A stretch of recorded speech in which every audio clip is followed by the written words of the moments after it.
بسم اللہ الرحمن الرحیم۔ محترم ناظرین، کسی بھی انسان کے لیے دنیا میں سب سے پاکیزہ اور محبت بھرا رشتہ اس کے ماں باپ کا ہوتا ہے۔ اس کے بعد سگے بہن بھائی، دوست اور دیگر رشتہ دار آتے ہیں جو اس کی اولین ترجیح ہوتے ہیں۔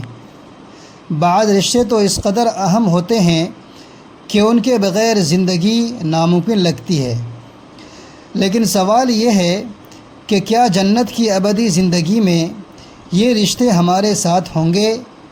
جنت ایک ایسی شاندار جگہ ہے جو اللہ عز و جل نے ایمان والوں کے لیے بنائی، جہاں ایسی نعمتیں ہیں جو نہ کسی آنکھ نے دیکھیں، نہ کانوں نے سنی، نہ دلوں نے سوچی، اور دنیا کی کوئی چیز ان سے مقابلہ نہیں کر سکتی۔ احادیث سے معلوم ہوتا ہے کہ جب کوئی روح عالم علیین میں پہنچتی ہے تو وہاں موجود ارواح اس سے ملنے آتی ہے اور دنیا میں اپنے رشتہ داروں کے بارے میں پوچھتی ہے، جیسے کوئی دور سے آنے والا مسافر ملتا ہے۔ وہ خوشی سے ملتے ہیں۔ ارشاد باری تعالی ہے، اے میرے بندو، آج تم پر نہ خوف ہوگا نہ غم، جو ایمان لائے اور فرما بردار رہے۔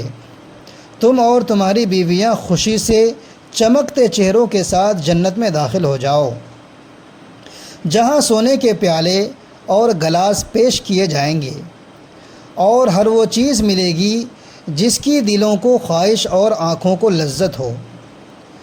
تم وہ ہمیشہ رہو گے۔ سورہ زخرف آیت نمبر 68-71۔ اس سے ثابت ہوتا ہے کہ جنتیوں کی بیویاں ان کے ساتھ ہوں گی۔ حضرت ابو ہریرہ رضی اللہ تعالی عنہ سے روایت ہے کہ رسول اکرم صلی اللہ علیہ وآلہ وسلم نے فرمایا، جو مومن وفات کے قریب ہوتا ہے تو رحمت کے فرشتے سفید اور ریشمی کپڑا لے کر اس کی روح سے کہتی ہے، اے پاکیزہ روح، نکل جا، تو اللہ سے راضی اور اللہ تجھ سے راضی ہے، اس کی رحمت اور رزق کی طرف آ۔ پھر وہ روح معطر حالت میں نکلتی ہے جیسے مشک کی خوشبو۔ فرشتے اسے آسمان کے دروازوں تک لے جاتے ہیں، جہاں کہا جاتا ہے، یہ کتنی عمدہ خوشبو زمین سے آئی۔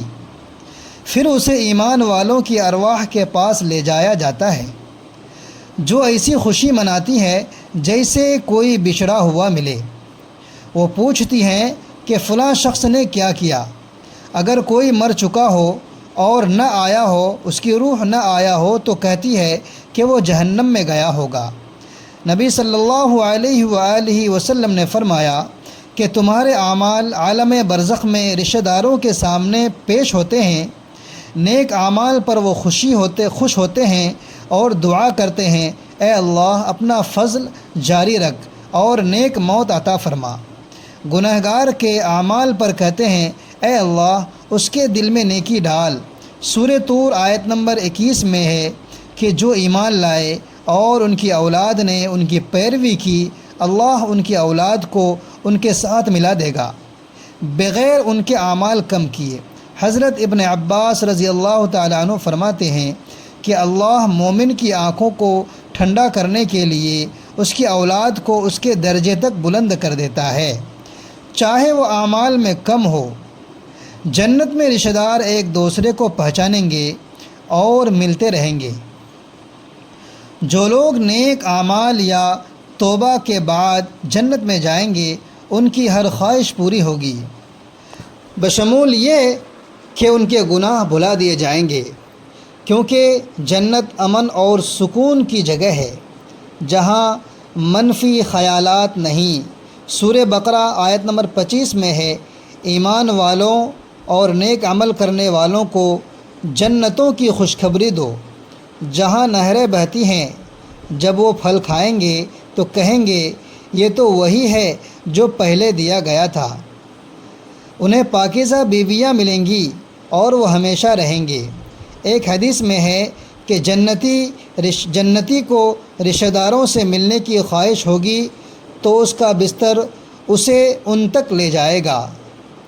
وہ دنیا کی باتیں کریں گے، ایک دوسرے سے کہے گا، یاد ہے اللہ نے فلاں دن ہماری مغفرت فرمائی تھی۔ نبی صلی اللہ علیہ وآلہ وسلم شگفتہ مزاج تھے، لیکن آخرت کے احوال بیان کرتے ہوئے کبیدہ دل ہوتے۔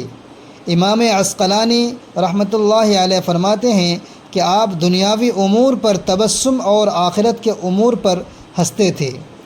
بخاری و مسلم میں حضرت عبداللہ بن مسعود رضی اللہ تعالیٰ عنہ سے روایت ہے کہ نبی صلی اللہ علیہ وسلم نے فرمایا، سب سے آخر میں جہنم سے نکلنے والا اپنے جسم کو گھسیٹتا ہوا نکلے گا۔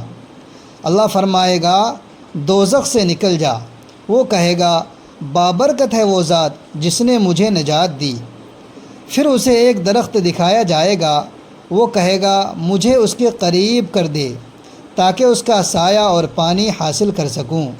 اللہ وعدہ لیں گے اور وہ اور نہ مانگے گا، لیکن وہ خوبصورت نعمتیں دیکھ کر صبر نہ کر سکے گا۔ دوسرے اور تیسرے درخت تک یہی ہوگا۔ پھر جنت کے دروازے پر وہ جنتیوں کی آواز سن کر کہے گا، اے اللہ مجھے جنت میں داخل کر دے۔ اللہ فرمائیں گے، کیا تو دنیا اور اس کے برابر پر راضی ہے؟ وہ کہے گا، اے میرے رب، اے اللہ کیا تو مذاق کرتا ہے؟ اللہ فرمائیں گے، میں مذاق نہیں کرتا، جو چاہوں کر سکتا ہوں۔ اللہ ہمارا خاتمہ بالخیر فرمائے، آمین۔ اگر ویڈیو اچھی لگے تو لائک، شیئر، سبسکرائب کریں اور کمنٹ میں اللہ تعالیٰ کا نام ضرور لکھیں۔ اللہ حافظ۔